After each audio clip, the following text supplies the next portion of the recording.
여러분, 우리 또 오늘 공동체성을 높이기 위해서 우리 서로 앞뒤로 좌우로 인사 한번 해보겠습니다. 이렇게 인사했으면 좋겠습니다.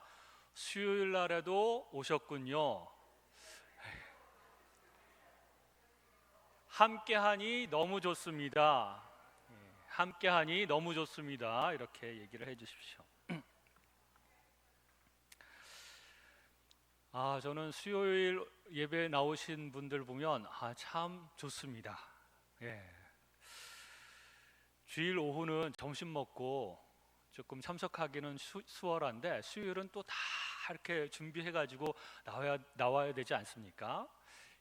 하나님께서 그 예배드리기를 기뻐하시는 여러분들의 마음을 또한 기뻐하실 줄 믿습니다. 이런 이야기가 있습니다. 동물들의 세계에 전쟁이 일어났습니다. 사자가 총 지휘관이 되었고 동물들이 사방에서 몰려들었습니다. 그런데 이제 다 모인 동물들이 서로 바라보면서 한심하다는 듯이 수군거리기 시작을 했습니다. 당나귀는 멍텅구리라서 전쟁에 방해만 될 테니 돌아가는 게 낫지 않겠어? 혹은 토끼 같은 겁쟁이가 어떻게 싸움을 한다고? 한심하군 한심해. 개미는 힘이 약해서 어디다 쓰겠어? 코끼리는 덩치가 커서 적에게 금방 들통나고 말걸? 이러면서 서로를 비난했다고 합니다. 그런데 총사령관인 사자가 이 동물들에게 크게 호통을 치면서 이렇게 얘기를 했습니다. 시끄럽다, 모두 조용히 해라. 당나귀는 입이 길어서 나팔수로 쓸 것이며 토끼는 걸음이 빠르니 전령으로 쓸 것이고 개미는 작아서 눈에 안 띄니 적진에 게릴라로 파견할 것이고 코끼리는 힘이 세니 전쟁 물자를 운반하는 일을 할 것이다. 이렇게 얘기를 했다고 합니다. 여러분, 지혜로운 사람은 다른 사람의 단점을 장점으로 봅니다. 그러나 반대로 어리석은 사람은 남의 단점만 보고 그것을 자기 말과 행동으로 드러내면서 사람을 한 명씩 잃어버린다고 합니다. 단점이 정말 잘 보이는 사람들이 있어요. 저도 사실 그 중에 한 명인데 입에서 나오려고 그럴 때마다 입을 가립니다. 다른 사람의 단점을 들추어내봐야 아무런 유익이 없습니다. 단점이 있는 사람은 반드시 또 장점도 있기 마련이죠. 그 장점들이 모이면 큰 힘이 됩니다. 심지어 장점이 없는 사람끼리, 단점만 가지고 있는 사람끼리 모여도 하나의 공동체가 돼서 서로를 돕게 되면 또 이것도 또한 큰 힘이 되는 것이죠. 그리고 그 힘으로 전쟁에서도 이길 수가 있습니다. 우리는 지난번에 제가 영적 전투에 대해서 오랜 시간을 함께 말씀을 나누었지만 각계 전투를 하는 것이 아닙니다. 혼자서 사탄 마귀의 세력과 싸우면 믿음이 아주 강한 사람일지라도 쉽게 나가 떨어지게 될 것입니다. 그러나 우리가 하나가 되어서 서로 함께 기도해주고 일으켜주고 함께 싸운다면 우리는 연약하지만 하나님께서도 도와주시고 우리도 서로 도와서 영적 전쟁에서 승리할 수가 있게 되는 것이죠. 교회의 모습을 아주 잘 상징하는 모습이 그 사무엘상에 나오는데 죽이려고 덤벼드는 사울 왕을 피해서 도망치는 다윗이 있었습니다. 그런데 이 다윗을 중심으로 아둘람 굴에 모인 사람들에 대해서 사무엘상 22장은 이렇게 묘사를 합니다. 그러므로 다윗이 그곳을 떠나 아둘람 굴로 도망하매 그의 형제와 아버지의 온 집이 듣고 그리로 내려가서 그에게 이르렀고, 여기서부터 중요합니다. 환난 당한 모든 자와 빚진 모든 자와 마음이 원통한 자가 다 그에게로 모였고 그는 그들의 우두머리가 되었는데 그와 함께 한 자가 400명 가량이었더라. 이 아둘람 굴에 모인 사람들은 여러 이유로 주류 세력들에게 밀려난 사람들이었습니다. 환난 당한 자들, 빚진 자들, 마음이 원통한 자들, 약하기 때문에 원통한 일을 당했겠죠. 이런 사람들이 다윗에게로 모여들었습니다. 그리고 그 후 몇 년 동안 다윗과 함께 생사고락을 같이 한 사람들이고 숱한 어려움을 뛰어넘으면서 그렇게 시간들을 지난 다음에 나중에는 이들이 성장하여서 대단한 용사들이 되었고 전쟁하는 것마다 승리로 이끈 사람들이 되었습니다. 교회는 마치 이러한 사람들과 비슷합니다. 환난 당한 자들, 빚진 자들, 원통한 사람들, 참으로 연약해서 슬픔을 많이 당하죠. 세상에서. 그런 사람들이 교회로 모여서 다윗과 같이 예수님을 중심으로 우리는 모여든 사람들입니다. 비록 우리가 연약하지만 예수님을 중심으로 모여서 함께 생사고락을 같이 할 때에 이들처럼 시간이 지날수록 우리는 강한 영적 군사가 됩니다. 그리고 나중에는 큰 용사들로 변모하여 항상 영적 전투에서 승리하는 그런 사람들이 될 것입니다. 연약한 사람들이 모였다고 아까 동물들처럼 너는 이래서 안 되고 너는 저래서 안 되고 그러면 안 되고, 너는 단점이 있지만 또한 이런 장점이 있으니 이 교회 공동체에서 이런 역할을 좀 맡아줬으면 좋겠다, 이렇게 하면서 함께 가는 것이죠. 게다가 그렇게 할 때에 우리 주 하나님께서 각 사람들에게 또한 큰 능력을 부여해 주실 것입니다. 그러므로 우리는 점점 강한 군대가 될 것입니다. 일주일에 몇 번 만나지는 않지만, 그래서 매일같이 삶을 살아가는 그런 공동체는 아니지만 일주일에 몇 번이라도 모여서 함께 영성 훈련을 받고 영적인 활동들을 함께 한다면 우리는 함께 성장할 수가 있게 되는 것입니다. 그리고 개인적인 삶도 생사고락이 있지만 공동체적으로도 생사고락과 위험과 여러 가지 환란이 닥칩니다. 그런 것을 한 마음으로 이겨낸다면 우리는 동지의식도 생기고 우리는 또한 함께 강한 그런 공동체가 될 것이고, 그 공동체 안에 속한 각 사람들은 또한 강한 영적인 군사들이 될 것입니다. 그러므로 우리는 함께 하는 것이 필요합니다. 오늘 말씀의 제목처럼, 설교의 제목처럼 공동체의 영성 훈련이 굉장히 중요합니다. 우리는 함께 영적인 훈련을 해야 되는데, 공동체의 영성 훈련에는 몇 가지가 있습니다. 한 8가지 정도로 제가 추려봤습니다. 너무 많나요? 첫 번째는 함께 예배하기입니다.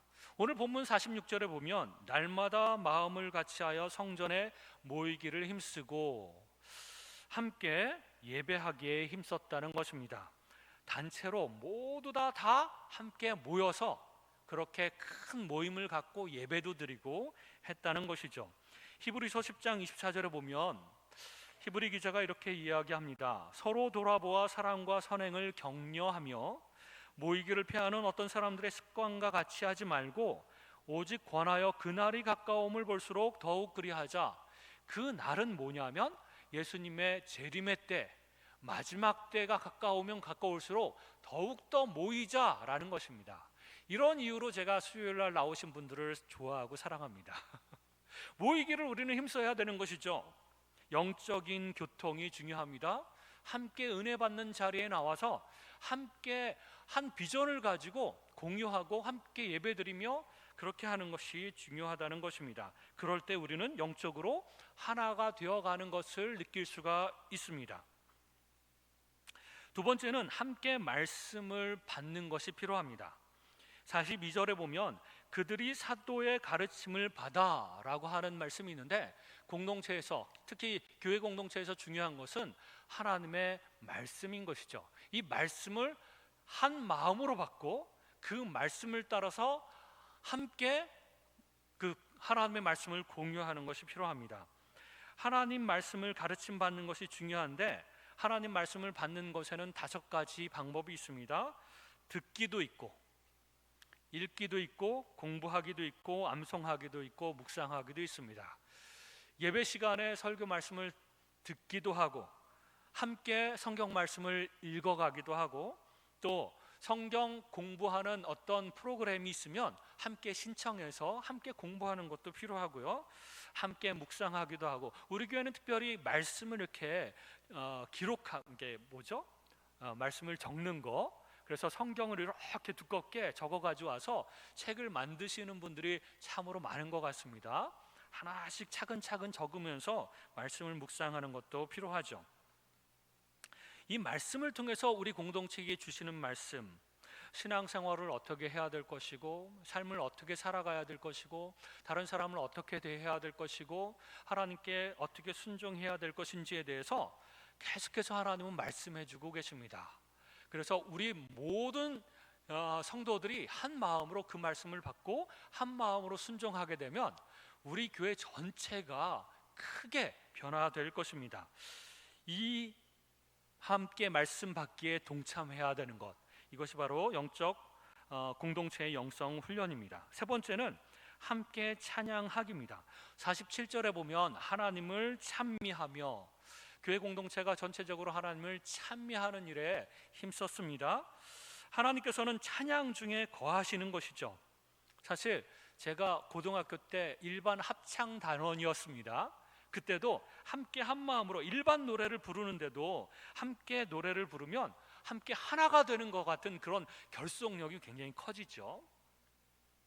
근데 찬양을 함께 하면 영성도 충만해지면서 영적으로도 하나가 됩니다. 우리 교회 성가대는 특별히 유명하죠. 찬양을 잘하기로 참 유명한데, 함께 1시간 동안 찬양 연습을 하면 얼마나 좋은지 아시죠, 여러분? 함께 하모니가 딱 이루어졌을 때는 더 큰 감동이 일어나는데, 듣는 우리들도 참 감동이지만 사실은 이 찬양을 하는 사람들이 더 은혜를 많이 받는다고 합니다. 함께 찬양하는 것도 영성 훈련에는 중요하고요. 네 번째는 함께 기도하기가 필요합니다. 42절에 보면 오로지 기도하기를 힘쓰니라 라고 말씀하셨는데, 우리의 사역과 사귐을 위해서 같이 기도해야 됩니다.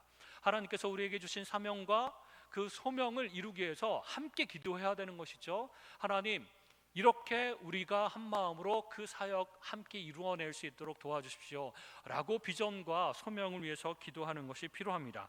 그리고 사귐을 위해서, 하나님, 우리 교인들이 한 마음으로 아주 아름다운 사랑의 관계를 맺을 수 있도록 하나님 도와주십시오 라고 기도하는 것이 필요합니다. 그렇게 올바른 기도를 하게 되면 우리는 더욱더 하나가 될 것이고 친밀하게 될 것이고, 그 사명을 이루는 그 능력을 받고 함께 할 수 있게 되는 것이죠. 뿐만 아니라 개인적으로도 서로를 위해서 기도해 주는 것이 필요합니다. 어떤 권사님이 어떤 문제가 생겼다, 어떤 집사님이 어떤 문제가 있었다, 가정의 문제든 건강의 문제든 사업의 문제든 우리가 그분들을 위해서 열심히 기도하면 그 문제가 해결될 줄로 믿습니다. 그렇게 기도해 주면 그 사람이 얼마나 그 문제를 해결하고 그리고 힘이 나겠습니까? 여러분, 기도의 짝이 있습니다. 서로 기도해 주는 짝이 있는 것이죠. 둘씩 짝 지어도 되고 여러 명이 이렇게 같이 해도 됩니다.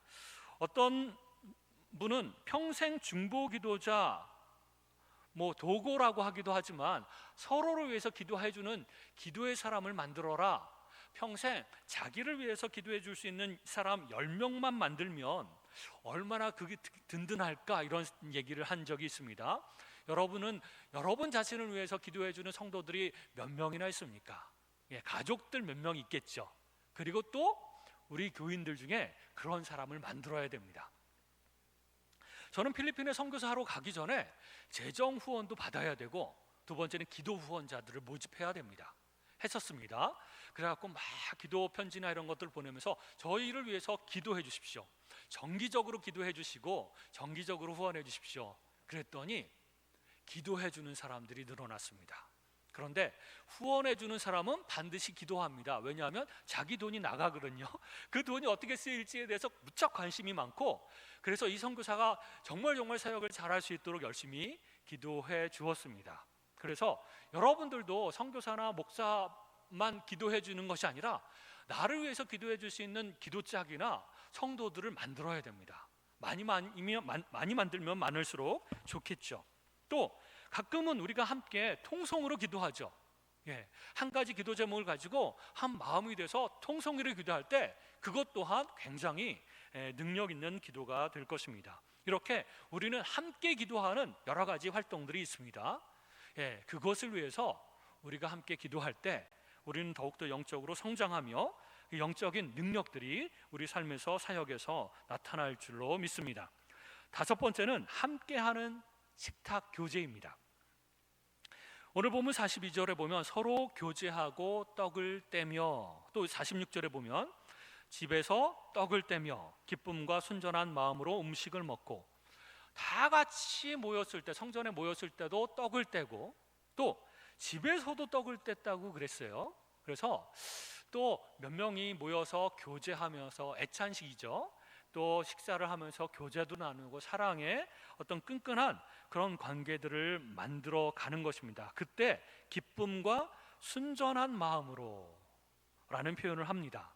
그때 얼마나 기쁨이 있고 성도들 간의 교제 가운데 기쁨이 있는 것이죠. 그리고 순전한 마음으로, 뭔가 안 좋은 동기로 이용해 먹으려고 하는 것이 아니라 순수한 마음과 사랑하는 마음으로 그렇게 베풀고 함께하고 식사하고 교제하고 하는 것이 필요하다는 것입니다. 그럴 때 하나님의 축복이 임하게 될 것입니다. 그리고 사랑은 점점 커지는 것이죠. 굶주린 형제가 있다면 또 한 가족처럼 불러다가 함께 식사도 대접하고 하는 것이 필요합니다. 식탁의 교제가 가족과 같은 그런 관계를 형성하는데 아주 중요한 교제인 것이죠. 뿐만 아니라 44절에 보면 믿는 사람이 다 함께 있어 모든 물건을 서로 통용하고 또 재산과 소유를 팔아 각 사람의 필요를 따라 나눠주니, 밥만 같이 먹는 것이 아니라 필요를 따라서 많이 가진 사람은 적게 가진 사람들한테 또 나눠줄 수 있어야 되는 것이죠. 그렇게 풍성하게 저는 이 교회에 와서 참 많이 나누는 모습을 보았습니다. 늘 멀리서 뭐 이렇게 먹을 것들도 가져오고 뭘 가져와요. 그리고 누구를 주고 나눠주고, 저희 교육자들도 참 많이 받았는데요. 이런 풍성한 나눔이 있을 때 교회 공동체는 더욱더 사랑이 풍성해지고, 나도 받았으니 가만히 있을 수 없잖아요. 그럼 또 나누게 되고, 나누면 나눌수록 더 커지는 것이죠. 사랑은 나누면 나눌수록 더 커집니다. 여섯 번째는 함께하는 사역입니다. 함께 섬기는 것이죠. 섬기는 일에 빠지지 않고, 바쁘거나 자기 형편이 어려워도 빠지지 않고 어떻게든지 함께 사역에 동참하는 그런 마음이 중요합니다. 골로새서 3장 23절에 보면 무슨 일을 하든지 마음을 다하여 주께 하듯 하고 사람에게 하듯 하지 말라, 이런 말씀이 있는데, 다른 사람들을 섬기는데, 그리고 하나님께서 우리에게 주신 사역을 감당하는데 함께 하는 것이 필요합니다. 제가 아는 어떤 목사님이 있습니다. 그렇게 크지 않은 교회지만 목사님께서 굉장히 헌신적이고 희생적이었습니다. 그래서 성도들을 위해서, 교회를 위해서 온갖 희생을 다하며 목회를 하였습니다. 바쁜 성도들을 대신해서 예배당 청소도 하고 차량 운행도 본인이 직접 하고 구역 예배도 인도하고 사모님과 함께 주일 점심 식사 준비까지 손수 감당하는 목사님이었습니다. 심지어는 주부 복사라든지 찬양대 악보 편집이라든지, 아무튼 교회 모든 행정까지도 이 목사님이 손수 다 하셨다고 합니다. 그 모습을 보면 정말 헌신적이고 희생적일 정도로 밤낮으로 애쓰면서 사역을 했죠. 이 목사님이 그 정도 헌신적이면 교회가 사실 무럭무럭 성장해야 맞는 것이 아닙니까? 근데 반대로 성도들은 하나 둘씩 떠나갔습니다. 왜 그랬을까요? 성도들이 할 일이 없으니까. 어떤 분이 그렇게 평가를 하더라고요. 목회자가 혼자서 다 하는 겁니다. 그래서 목회자는 사실은 감독이고 성도들은 선수에 비유할 수 있습니다. 그런데 어떤 경기를 뛰는데 감독은 열심히 선수들을 훈련시키고 그래서 선수들로 하여금 그 시합을 그 경기를 잘 뛰도록 줘야 하는 역할을 해야 되는데 거꾸로 감독이 그 게임에 그 경기에 참여해서 뛰는 거죠. 선수들은 가만히 벤치에 앉아 있고 그러니 그 교회가 잘 굴러가겠습니까? 오히려 목사님은 동기부여를 잘하고 잘 섬길 수 있도록 성도들을 격려하는 것이 필요합니다. 그러지 않으면 않을수록 성도들은 아무것도 안 하게 되고 그저 앉아서 이렇게 예배만 드리고 가게 되는 것이죠. 그러면 뭔가 동기부여가 없습니다. 열심을 낼 어떤 동기가 전혀 없게 되고 뭔가 섬김의 기쁨도 없게 되고 섬기지 않기 때문에 하나님으로부터 오는 이 세상의 어떤 축복이라든지 뭐 이런 것들도 받지를 못하고 그저 목사님이 다 알아서 하겠지, 전도도 알아서 하시고 뭐 섬기는 것도 다 알아서 하시고 뭐 이런 식으로 생각하게 되는 것입니다. 그러니 교회 가는 것도 힘을 잃어버리고 어떤 의미나 이런 어떤 가치나 이런 것도 느끼지 못하고 교인들이 그렇게 교회를 다니다가 그냥 또 다른 교회로 가는 것이 아닌가. 어떤 친구 목사는 이 목사님을 보면서 그렇게 얘기하는 분도 있습니다. 여러분, 함께 섬길 때에 기쁨이 오는 걸 여러분 경험을 해보셨죠? 함께 섬기고 함께 했을 때 뭔가 그리고 나서 이루어냈을 때 그랬을 때의 기쁨은 정말 큰 기쁨입니다. 그러므로 함께하는 즐거움을 누리시기 바랍니다. 그리고 그럴 때 하나님께서 주시는 축복이 또한 있습니다. 그 축복 또한 누리시기 바랍니다. 그래서 목회자나 전도는 목회자, 전도사님, 목사님만 하는 것이지 그런 게 아닙니다. 저는 최근에 우리 교회 연로하신 분들께서 과거에 전도왕, 전도를 그렇게 많이 했던 분이 있다는 소리를 들었어요. 그런 분들 굉장히 많으실 겁니다. 전도도 하고 또 여러 가지 사역, 돌보는 사역, 성가대며 모든 일들을 우리 교인들이 함께 해야 됩니다. 물론 한두 사람이 모든 일을 다 감당하는 건 그것 또한 모습이 좋지 않습니다. 그 일들을 서로 나누어서 적당한 선에서 힘에 닿는 정도 수준에서 기쁨으로 감당하는 것이 필요하죠. 어떤 사람은 너무너무 일이 많아서 도저히 힘들어서 이 교회 못 다니겠다 그리고 떠나는 사람들도 있다고 합니다. 그런 일이 있어서는 안 되죠. 그렇게 어떤 한 사람이 일을 많이 할 때는 또 다른 사람이 옆에서 그 일을 나누어서 함께 하는 것이 필요한 것이죠. 함께 해야 됩니다. 7번째, 함께 하는 죄의 고백. 죄의 고백을 함께 한다.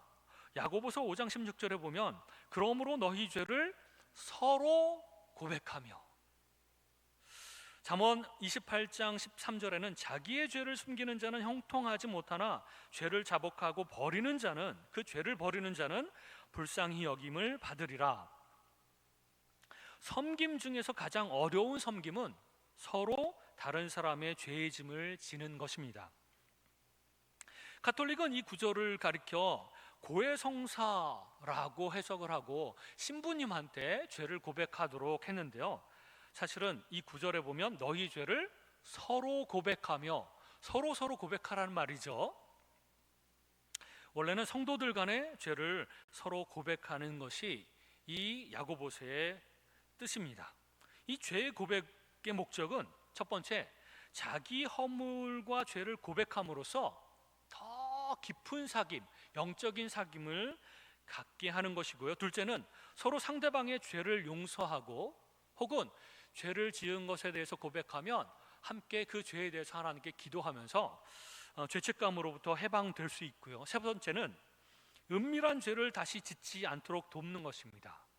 나 혼자서 짓는 은밀한 죄들이 있는데 누구 영적으로 성숙한 어떤 성도님께 이 죄를 고백을 했어요. 그리고 이것을 위해서 나를 위해서 기도해달라, 그 죄를 끊을 수 있도록 기도해달라 라고 고백을 하면 기도해 주시겠죠. 그리고 나서 또 은밀한 죄를 지으려고 할 때 그 권사님이 내가 짓는 죄를 알고 있고 나를 위해서 기도하는데 내가 또 죄를 짓는 건 안 될 말이지, 이런 어떤 죄를 갖다가 끊을 수 있는 힘을 얻게 된다고 합니다. 그렇다고 이렇게 많이 떠벌리는 사람 있죠. 그런 사람한테 죄를 고백하면 어떻게 되겠습니까? 예, 내 비밀이 다 이렇게 알려지겠죠. 정말 성숙하고 나를 위해서 기도해 줄 수 있는 성숙한 어떤 그리스도인들에게 내 죄를 고백하는 것이 필요합니다. 그리고 이 죄를 끊을 수 있도록 함께 기도해 달라고 부탁하는 것이 필요하죠. 8번째 마지막입니다. 함께 하는 축제. 사실 교회에는 축제가 필요합니다. 축제는 우리를 키워주고 희망을 되찾아주며 일상생활의 고통과 어려움을 견디면서 살아갈 힘을 제공해 줍니다. 그래서 1년에 몇 차례는 축제가 필요합니다. 축제가 필요하죠.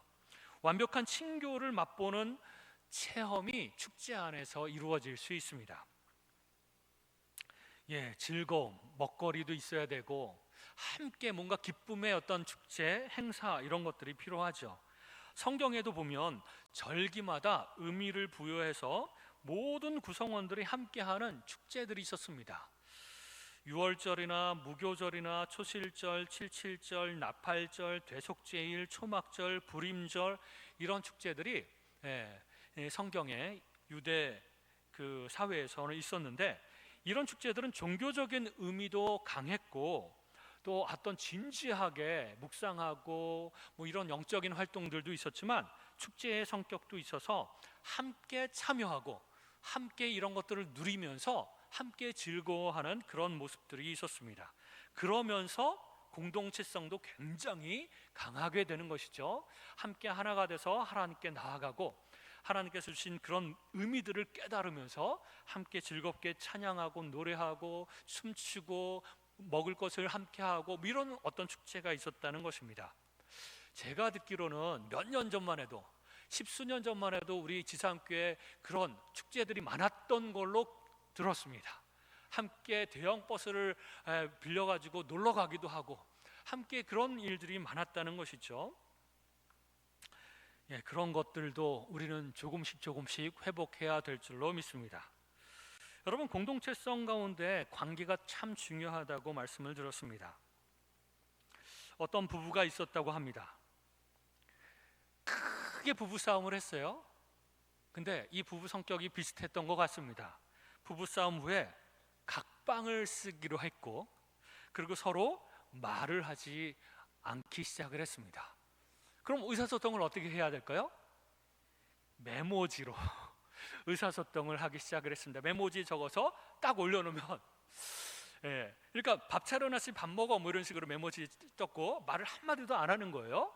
각방 쓰고 말 한마디도 안 하고 그러기를 수일을 했다고 합니다. 몇 날 며칠을 그렇게 했는데 하루는 남편이 이제 새벽에 출장을 가야 돼서 4시 30분에 깨워줘 이 말을 해야 되는 겁니다. 근데 남편이 너무 잠을 못 깨니까 알람을 맞추고 그래도 잠을 잘 못 깨니까 아내의 도움이 그동안 있었는데 4시 30분에 깨워줘 이렇게 쪽지에다가 적어가지고 이렇게 그 식탁에다 올려놨습니다. 그래갖고 이제 깨워줄 줄 알았는데 그 다음날 아침이 되니까 8시가 넘어버렸어요. 그래서 왜 안 깨워줬어? 그래서 화가 나고 방문을 열고 딱 갔는데 그 방문 앞에다가 종이 쪽지가 붙어져 있었어요. 4시 30분이에요. 빨리 일어나세요. 이렇게 쪽지를 붙이고 아내는 아침에 나가버렸습니다. 그래서 너무나도 어처구니 없어서 그 다음부터는 이제 말 좀 하면서 살자 뭐 그러면서 화해를 했다는 이야기입니다. 싸우더라도 각방을 쓰면 안 됩니다. 싸우더라도 말을 안 하면 안 됩니다. 그래야 말을 하고 함께 부딪히고 그렇게 해야지 관계가 회복되는 것이죠. 말을 안 하고 살면 그리고 인사도 안 하고 살면 그 관계는 완전히 희망이 없고 끝입니다. 교회 공동체도 마찬가지입니다. 함께 하는 것이 필요합니다. 갈등이 있거나 뭐 큰 갈등이 없어도요, 이 수많은 사람 가운데 어떤 한 사람하고 이렇게 뭔가 갈등이 틀어졌어요. 그러면 그 사람 때문에라도 교회를 안 나오고 싶은 마음이 솔직하게 인간적인 마음입니다. 그 사람을 보기가 너무 힘든 것이죠. 그래서 교회를 안 나오는 분들이 참 많습니다. 전에도 말씀드렸죠. 다른 교회 가면 될까요? 거기서도 똑같은 사람이 있다고 말씀을 드렸습니다. 예, 소용없습니다. 그러므로 이 교회에서 해결해야 되는 것입니다. 무조건 나와야 됩니다. 예배 함께 드리고 말씀도 함께 듣고 또 기도도 같이 하고 함께 죄 고백도 하고 찬양도 같이 하고 식탁 교제도 하고 섬김도 같이 하고 축제도 같이 하고 뭐든지 같이 해야 됩니다. 힘들어도 말로 하고 어떻게든 풀어야 됩니다. 기도하고 풀고 말하고 풀고 그게 힘들면 또 다른 사람을 통해서도 또 풀고 그러면서 계속 풀어나가야 되는 것입니다. 그래서 풀어진 상태에서 주님 안에서 함께 이런 모든 것들을 영성 훈련들을 해야 됩니다. 영적인 어떤 활동들을 같이 해야 됩니다. 그럴 때 나의 영성도 점점 성숙하게 되고 영적인 능력도 점점 커지며 우리 공동체성도 하나가 되어지며 또한 공동체도 성숙하게 되는 것이죠. 어떻게든 모여야 되고 어떻게든 함께 해야 됩니다. 그래서 제가 수요일 예배에 나오신 여러분들을 좋아합니다. 더 많이 나왔으면 좋겠습니다. 제가 오래전에도 그 말씀을 드린 적이 있습니다. 이게 교회 통계라고 해요. 거의 모든 교회가 다 그렇다고 하는데요. 그 주일 오전 예배 나오는 사람 교인 전체 숫자의 10%만 새벽 예배 나온다고 합니다. 지난번에도 말씀드렸죠? 근데 실제로 거의 비슷하게 우리 교회 나옵니다. 그렇게. 그리고 거의 20% 정도가 수요 예배 나온다고 합니다. 예, 그것도 거의 비슷합니다. 그리고 거의 한 30% 정도가 주일 오후 예배나 뭐 이렇게 나온다고 하는데 그것도 비슷하게 나옵니다. 그러니까 어떻게 해야 되겠어요? 새벽 예배 한 명 더 나오면 10명이 더 주일 예배, 오전 예배 나오는 거고 수요 예배 한 명이 더 나오면 그만큼 15명이 더 주일 오전 예배 나올 수 있는 것입니다. 그래서 수요 예배도 주일 오후 예배도 새벽 예배도 이제 앞으로 그 부활절 되면은 고난 주간에 특세가 있죠. 특세에도 더 많은 분들이 나와서 함께하는 예배도 찬양도 기도도 그렇게 열심히 뭔가 함께하게 되면 우리 교회는 점점 더 강해집니다. 부흥할 것입니다. 부흥이 여기서부터 시작하는 겁니다. 지금부터 함께하는 것, 자기 자리를 지키고 함께하는 것 한 번만 더 나가고 함께 한 번만 더 하는 것 그것이 부흥의 시작입니다. 모두가 그렇게 되면 정말 부흥이 될 겁니다. 숫자적으로 부흥될 뿐만 아니라 영적으로 그 파워, 영적인 그 능력 이게 더 강해질 것입니다. 그래서 수요 예배에 오시는 분들은 우리 교회에서 저는 가장 강한 그리고 모이기를 힘쓰는 분들이라고 생각합니다. 그리고 교회의 주축이시고 영적으로 가장 물론 성숙한 분들 중에서도 사정이 있어서 못 오시는 분들이 있다는 건 저 인정합니다.